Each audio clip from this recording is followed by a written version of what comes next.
بابا لباسمو نگاه قشنگه نه؟ دیدی بالاخره خان دکتر شدم. نه ما حرفای امروز تا حالا بهت نزدم توی 27 سال. این لباس تن منو میبینی؟ میدونی چرا الان تنمه؟ اون کد توصیت رو یادته؟ فکر کنم 10 سال 15 سال همه مهمونی ها همه عروسی ها همونو فقط میپوشیدی. این به خاطر اون تن منه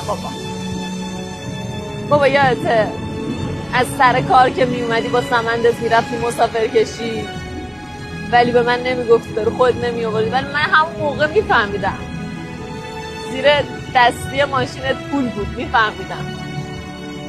بابا من سر غذاهایی که میخوردیم یهو دندوناتو میگرفتی ولی برو خودت نمیآوردی، من میفهمیدم تو دندون درد داری ولی ترجیح میدادی من برم دندون پزشکی. بدو تا دندون درد میگرفتم منو میفرستادی دکتر. بابا یادت چجوری به من انگیزه میدادی؟